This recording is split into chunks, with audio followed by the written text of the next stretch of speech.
Ang kwentong ito ay hango sa totoong buhay. Karanasan ito ni Pintoy. Taong 1973, Rizal, Cagayan.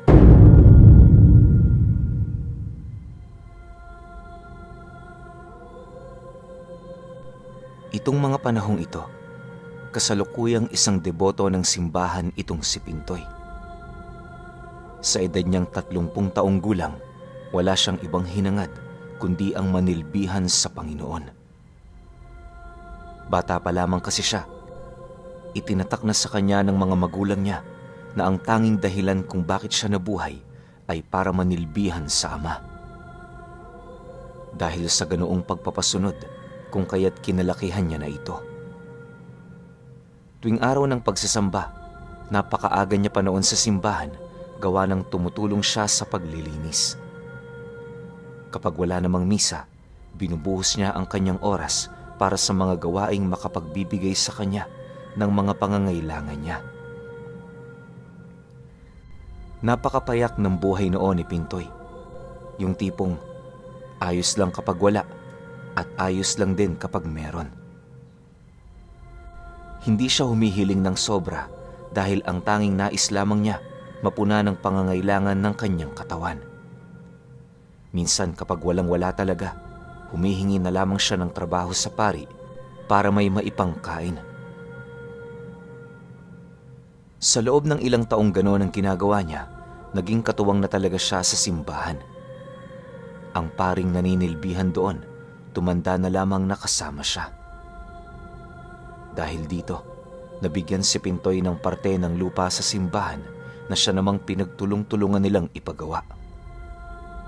Matapos nun, doon na siya tumira, alinsunod sa hangarin ng paring nagmagandang loob sa kanya. Sa paglipas ng mga panahong kanyang pananatili sa lugar, meron siyang napapansing kakaiba sa paring matagal nang namamahala sa simbahan. Tuwing malalim na kasi ang gabi, nasisipat niya yung naglalakad sa labas ng kumbento, nakasuot ng sutana at merong daladalang maliit na gasera. Noong una, inakala niyang may pinupuntahan lang ito pero nang mapagtanto niyang parang gabi-gabi na lamang yung ginagawa ng pare, doon na siya unti-unting naghinala. Naniniwala si Pintoy, hindi lang yun bastang may pinupuntahan noong mga oras na yon. Ang kutob niya, maaaring meron yung binibisitang bilanggo sa kadahilanang hindi naman yun gaanong lumalabas ng simbahan. Dahil dito, nag-umpisa na siyang mag-isip ng plano kung papaano niya masusundan ng pare nang hindi siya nito natutunugan. Isang gabi, napakatahimik ng paligid. Habang naghuhugas siya noon ng pinggan, muli na naman niyang nasipat ang pare na pasimpleng naglalakad patungo sa likurang bahagi ng simbahan. Pagsilay niya rito, agad naman niyang iniwan ang kanyang ginagawa para yon ay sundan. Alam ni Pintoy na hindi tama ang kanyang naisip gawin noon, pero wala siyang pagpipilian. Sa pagpapatuloy ng kanyang pagsunod, unti-unti na siyang nakakaramdam ng kakaiba sa paligid.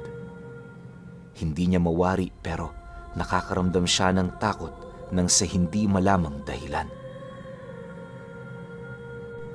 Makalipas pa ang ilang minutong paglalakad, pagdating niya noon sa likurang bahagi ng simbahan, doon tumambad sa kanya ang isang taong hukluban na merong daladalang gasera at tungkod. Nakaharap ang taong yun sa pare na parabang meron itong pinag-uusapan. Hindi pa man siya nakakakubli, laking gulat na lamang niya nang bigla niya yung masipat na kumakaway sa kanya. Pagpikit ng kanyang mga mata, bumungad ang huklubang yun sa kanyang harapan at kasabay nito ang masaya nitong pagwika sa kanya ng Kagaya ka ng ama mo, Pintoy. Bakit ka napalapit sa paring ito? Ano ang kaugnayan mo sa kanya? Matapos nitong makapagwika, doon tumambad kay Pintoy na hindi pala siga ng apoy ang nasa loob ng gasera nito, bagkus ay isang uri ng insekto na halos 10 beses ang laki kumpara sa pangkaraniwang alitaptap. Napapansin din niyang may 3 mata ang tungkod nito at sa bawat pagsalita ng huklubang yon, gumagalaw ang mga matang yon. Dahil sa kanyang mga nasilayan, inakala niyang nananaginip lamang siya kung kaya't ang ginawa niya, ipikit ang kanyang mga mata habang patuloy na kinukurot ang sarili niya. Ilang beses niya pa yung ginawa pero hindi talaga nagbago ang mga bagay na nakikita niya. Maya-maya pa, doon na niya napagtanto, totoo ang huklubang kanyang nasisilayan. Bago pa man siya noon tuluyang makasagot, nasipat naman niya ang paring nagmamadaling lumapit sa kanila.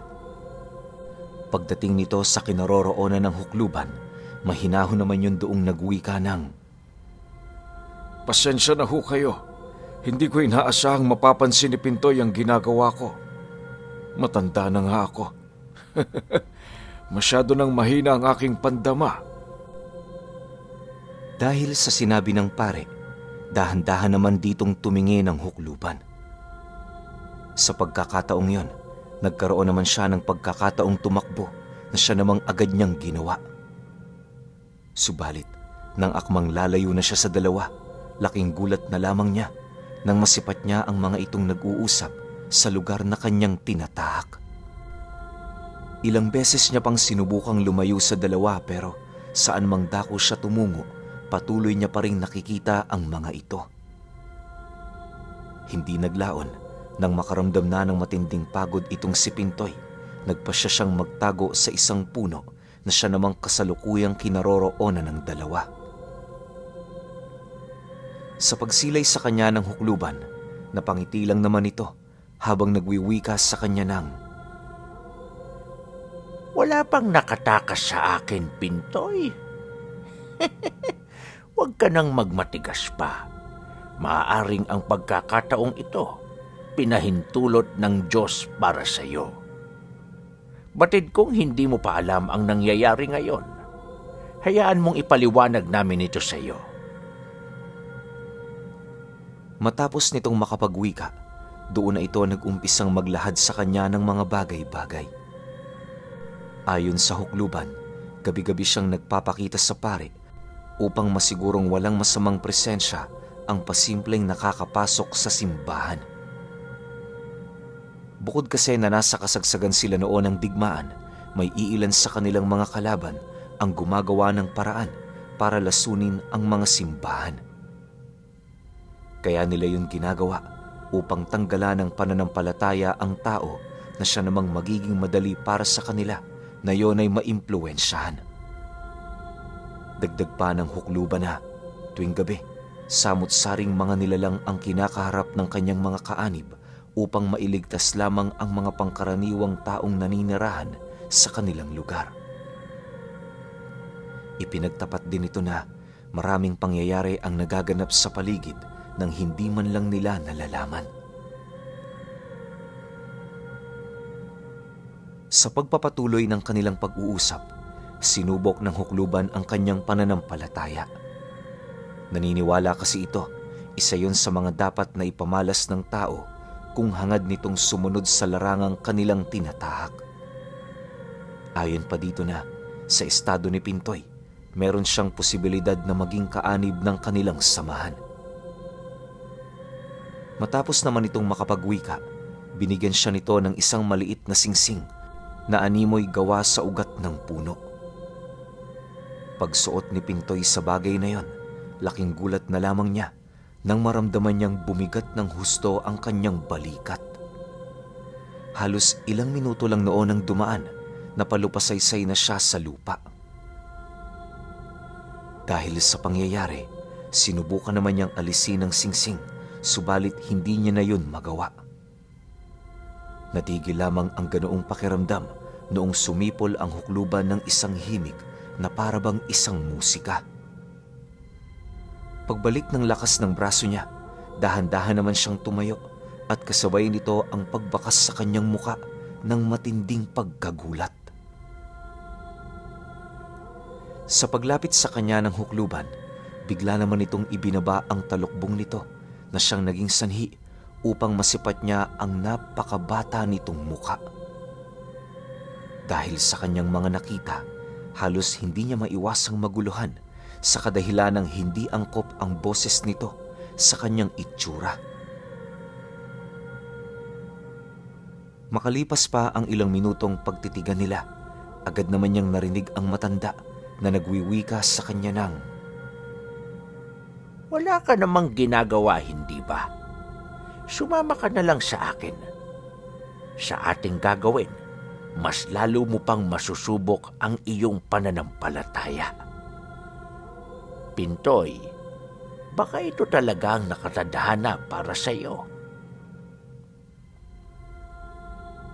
Dahil sa sinabi nito, wala naman siyang nagawa kundi ang sumang-ayon. Sa isip-isip niya, wala naman siyang pamilya, kaya walang mawawala kung susunod siya rito. Bago sila umalis sa lugar na yon, humingi pa siya ng payo sa pare upang masigurong tama ang landas na kanyang tatahakin. Nang marinig naman ito ang kanyang sinabi, napangiti lang naman ito habang sumasagot sa kanya ng, Magtiwala ka.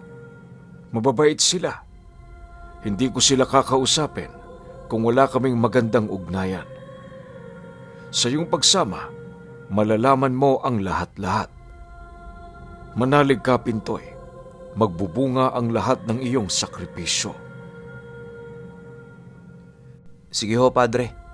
Kung yan ho ang nais ninyo, wala ho akong pagtutol. Sandali lang ho, kukuha lang ako ng mga gamit. Sagot naman ni Pintoy. Matapos ang kanilang pag-uusap, agad naman siyang bumalik sa kubo para kumuha ng karagdagang gamit. Pagbalik niya noon sa simbahan, nadatnan niya ang hukluban na nakatalukbong na animoy kanina pa yung nakahandang umalis. Pagtahak nila ng daan, laking gulat na lamang niya nang bigla niya yung marinig na nagbibigkas ng mga engkantasyon at kasabay nito ang paggawa nito ng isang lagusan gamit-gamit ang kanyang tungkod at gasera. Pagpasok nila sa lagusang yon, doon tumambad sa kanyang mga mata ang isang napakataas na bundok. Bagaman gabi, kitang-kita niya ang kagandahan ng lugar na yon. Pakiramdam ni Pintoy, napakatalinghaga ng lugar buhat sa mga kakaibang nilalang na lumilipad papaikot dito. Pagturo ng hukluban sa bundok, inilahad nito sa kanya na yon ang bundok ng mga Diyos. Isa yun sa mga lugar na kasalukuyan nilang ipinagtatanggol at pinoprotektahan. Dagdag pa nito na sa loob ng 3 araw, wala siyang ibang gagawin kundi ang mag-ensayo. Isa yun sa mga hakbang na kinakailangan niyang mapagtagumpayan upang mapabilang siya sa hukbong kasalukuyan nitong pinanghahawakan. Dagdag pa nito na kapag tapos na ang sigalot nila sa lugar, iuuwi rin siya nito sa kanyang pinanggalingan. Nang marinig naman niya ang sinabi ng lalaki, tumango lang naman siya habang patuloy na nagmamasid sa paligid. Maya-maya pa, nang maglakad na sila, doon na niya unti-unting napapansin ang animoy mga anino na tahimik na nagmamasid sa mga kakahuyan. Makalipas pa ang ilang minutong paglalakad, doon nila narating ang isang lugar kung saan may iilang mga kubong nakatayo. Paglapit nila sa lugar na yon, unti-unti naman niyang nasilayan ang mga taong naninirahan dito. Bawat isa sa mga ito, tinatawag ang pangalang Garyo. Noong una, hindi niya pa nauunawaan ang sinasabi ng mga ito, pero matapos ang ilang minuto niyang pakikinig, doon niya napagtanto na ang taong tinatawag ng mga itong Garyo ay walang iba kundi ang hukluban. Napag-alaman din niyang isa pala yung ermitanyo na halos humigit 200 taon nang nabubuhay sa mundo. Maniwala na ang maniniwala, pero si Pintoy mismo ang nagpatunay nito. Sa pagpasok nila sa isang kubo, nadatna naman nila ang 5 matatandang nagtitipon-tipon sa harapan ng antigong mesa. Pag-upo nila sa pinakaunahan nito, minabuti ni Goryo na ipakilala na muna siya. Naging mainit naman ang pagtanggap ng mga matanda sa kanya bilang pagkilala sa taong pinili ng pinuno nila. Matapos ang masayang pagkilala ng mga matatanda kay Pintoy, doon na nag-umpisa ang kanilang seryosong pag-uusap. Ayon sa mga ito, na habang nasa kasagsagan sila noon ng pagpapalitan ng ideya, kasalukuyang nakikipaglaban naman ang mga antingerong nakatalaga sa paanan ng bundok ng Matalingahan. Yon ang kanilang nagsisilbing unang depensa upang hindi mapasok ang bundok ng mga nilalang. Dagdag pa ng mga ito na nagiging mapanganib na rin ang banal na librong kanilang binabantayan sa lugar, kung kaya't wala silang magagawa kundi papuntahin doon ang iba pang mga antingerong nagbabantay sa kanilang kuta. Matapos namang marinig ni Pintoy ang sinasabi ng mga ito, bigla naman siyang umalma sa kadahilan ng wala naman siyang kaide-ideya sa digmaang yon. Dagdag pa niya na hindi siya makikiisa sa digmaan na wala naman siyang kaide-ideya kung papaano yon nagsimula. Nang marinig naman ni Garyo ang kanyang sinabi, mariin naman itong inilahad sa kanya na sa paglipas ng mga araw ng kanyang pagsasanay, doon niya mauunawaan ang lahat-lahat. Inilahad din ng ermitanyo, hindi niya kasalukuyang problema ang mga nangyayari sa bundok. Sa loob ng ilang araw, wala siyang ibang gagawin kundi ang magsanay sa lugar na yon. Itinuro rin ito ang kanyang magiging maestro na siyang nakatalaga para magturo sa kanya ng lahat ng bagay na dapat niyang malaman at matutunan. Lumipas ang gabing yon, nag-umpisa na ang pagsasanay ni Pintoy. Habang nananaliksik siya ng mga buhay na karunungan, doon niya rin nalaman kung papaano nagsimula ang digmaang yon. Ayon sa matandang naging maestro niya, nagsimula ang mga pangyayari noong napag-alaman nila ang pag-usbong ng isang mangkukulam na pantas. Dahil sa marami na yung kasamaang ginawa sa kanilang lugar, nagdesisyon si Garyo na gumawa ng samahan. Hindi rin biro ang kapangyarihan ng mangkukulam na yon sa kadahilanang ito ang nakatayo sa lahat ng kanyang uri. Sa sobrang lakas nito, lahat ng gabunang naninirahan sa kanilang lugar nagsisilbi lamang nitong alipin at tauhan. Sa loob ng ilang dekada nitong pagpupumilit na makuha ang banal na librong nakatago sa bundok ng Matalingahan, marami na yung ginagawang bagay na halos hindi katanggap-tanggap. Ang salot na ginagawa nito, kasalukuyan ng umabot sa Cagayan, kung saan naninirahan si Pintoy. Dagdag pa ng matanda na ang ginawa nitong pagsasanay sa kanya ay para sa hangaring magkaroon ng sariling antingero ang paring nagpapalaganap ng mabuting balita. Dagdag pa nito na kaya siyang napili para sa trabahong yon ay dahil sa matagal na rin siyang naninilbihan sa simbahan. Kilala na rin siya ni Garyo kung kaya't nagtiwala na ito. Napag-alaman din ni Pintoy na ang singsing na ipinasuot sa kanya noon ang nagsisilbing patunay na meron siyang tinatagong talento. Sa pagpapatuloy ng kanilang pag-uusap, naging panatag na siya, lalo pat doon na niya nalaman ang lahat-lahat ng bagay na kinakailangan niya. Makalipas pa ang ilang araw, habang may digmaang nagaganap sa Matalingahan, naging abala naman siya sa kanyang pagsasanay. Maraming pinagawang imposibleng bagay ang matanda na yon na nakakapagtaka namang nagawa niyang mapagtagumpayan. Sa pagmulat ng kanyang ikatlong mata, nagtuloy-tuloy pa rin ang pagsasanay niya hanggang sa pagsapit ng ikatlong araw. Ayon kay Pintoy, ilang araw pa lamang noon ang nakakaraan, pero pakiramdam niya, taon na ang lumipas. Sa pagsapit ng pangatlong araw, hindi maipagkakailang malaki na ang kanyang naging pagbabago. Bukod sa may tanga na rin siyang agimat, meron na siyang pagmamay-aring mutya, kalakip ang libretang ibinigay sa kanya ni Garyo. Sa pagsapit ng gabi ng 3 araw, bago tumungtong ang 12:00, muli yung gumawa ng lagusan pabalik sa kanilang lugar. Pagpasok nila roon, tumambad sa kanya ang pari na kanina pang nakatayo sa likurang bahagi ng simbahan. Matapos ang ilang minuto nilang usapan, inilahad sa kanila ni Garyo na baka magiging madalang na ang pagbisita nito sa kanilang lugar. Bukod kasi sa marami din yung pinupuntahan, abalang-abala rin ito sa pagpapanatili ng kanilang puwersa sa mantalingahan.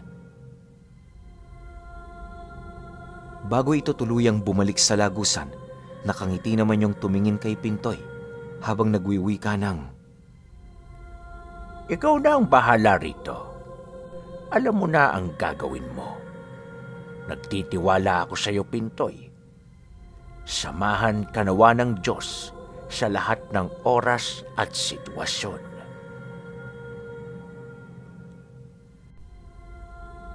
Sa paglipas ng mga araw, muli siyang bumalik sa dati niyang gawain.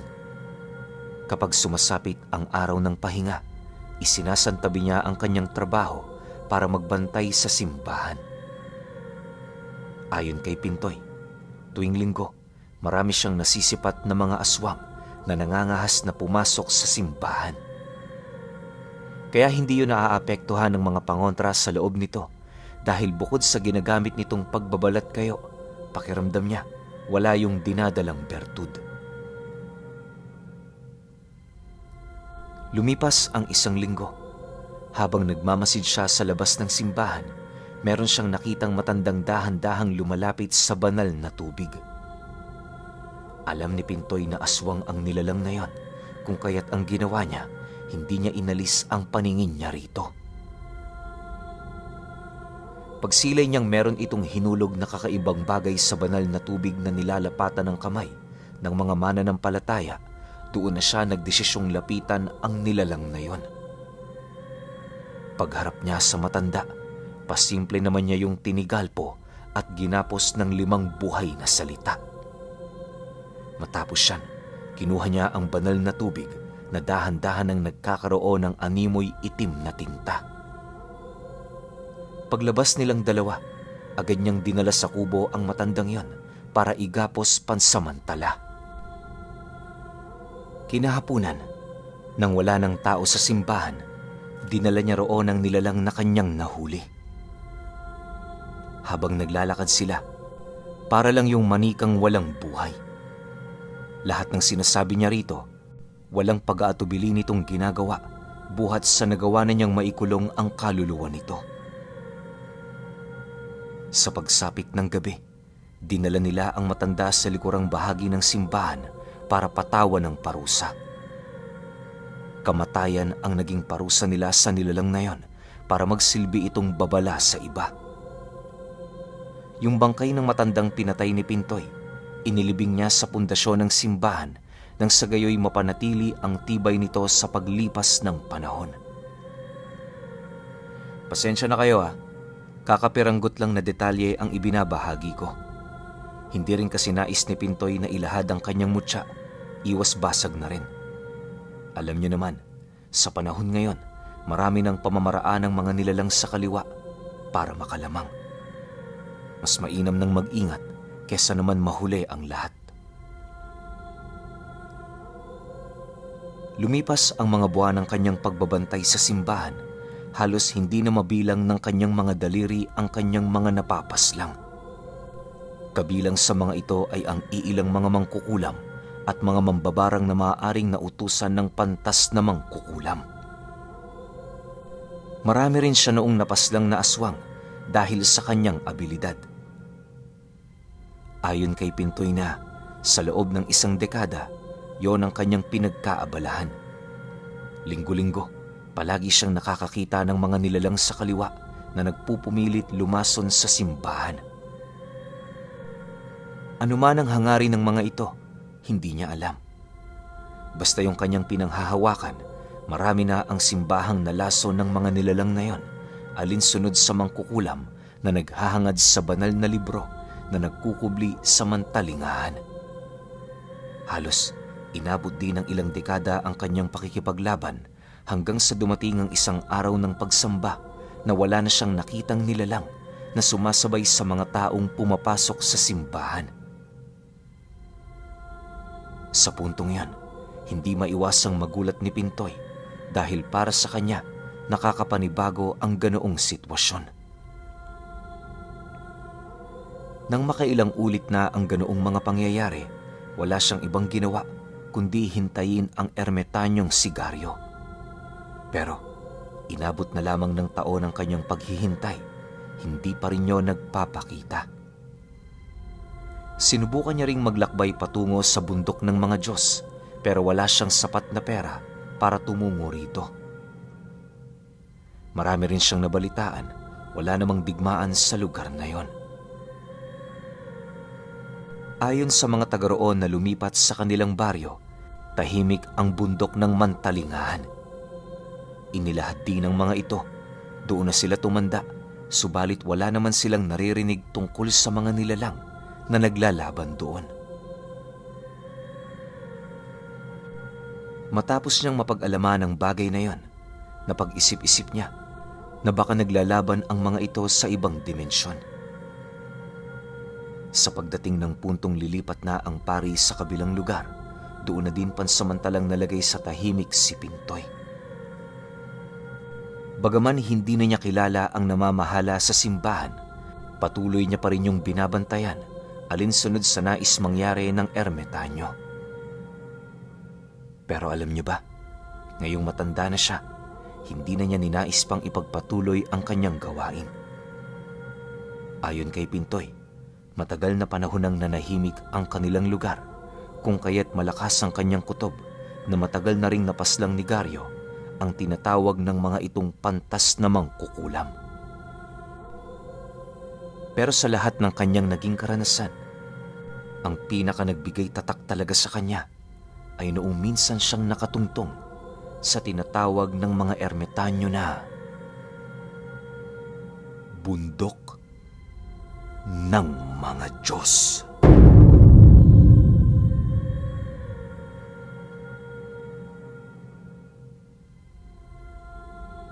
Okay, opinion ko sa kwento. Sobrang bitin na bitin ako sa kwento kasi parang ang nangyari dito, sobrang daming fast forward, di ba? Kasi nga, parang hindi na nga nabanggit yung tungkol sa pagsasanay ni Pintoy. Ano-ano ba yung nangyaring pagsasanay?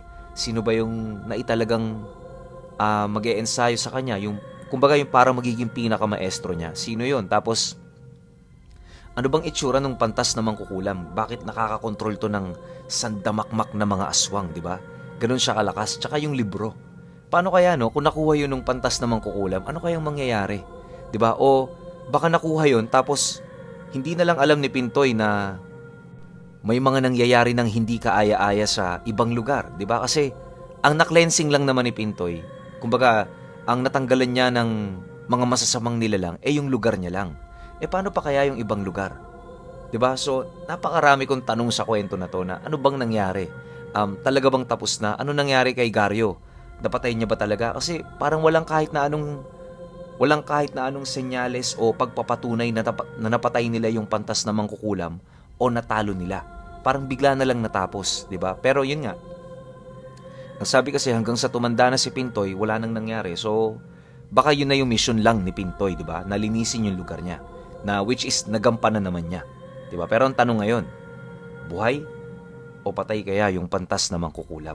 Yan ang malaking question mark sa mga utak natin. Pero kayo, kung may opinion kayo sa kwentong ito, comment nyo lang sa baba. Yun lang, hanggang sa susunod na kwento. Salamat.